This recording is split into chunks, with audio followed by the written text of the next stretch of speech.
일본의 히키코모리, 중국의 탕핑처럼 세계 곳곳에서 청년 고립 은둔 문제가 사회 문제로 떠오르고 있습니다. 특히 일본은 1980년대 시작된 히키코모리가 세대를 넘어 중장년층까지 번지며 나이든 부모가 성인 자녀를 부양하는 악순환이 이어지고 있는데요.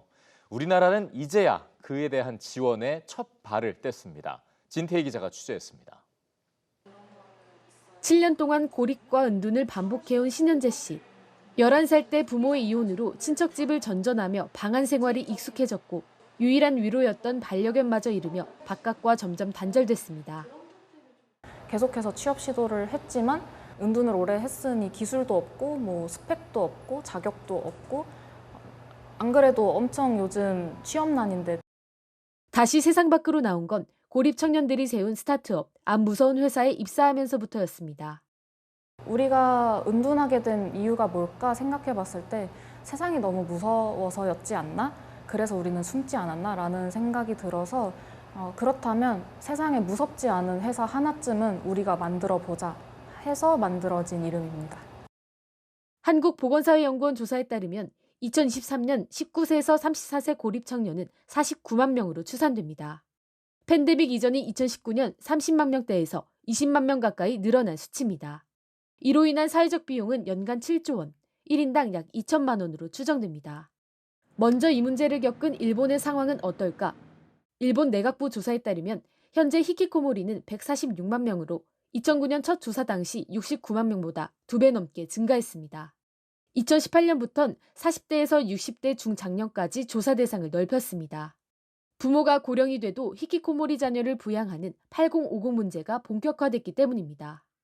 일본 전문가들은 관련법이 2009년 만들어졌지만 예산과 인력이 부족해 실질적인 지원이 어려웠다고 지적합니다. 800万人ぐらいいる都道府県ですけれども、800万人の中で相談員2人です。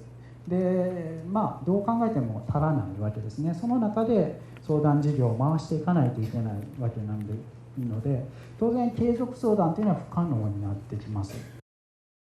그나마 성과를 냈던 건 일자리 연계 사업입니다.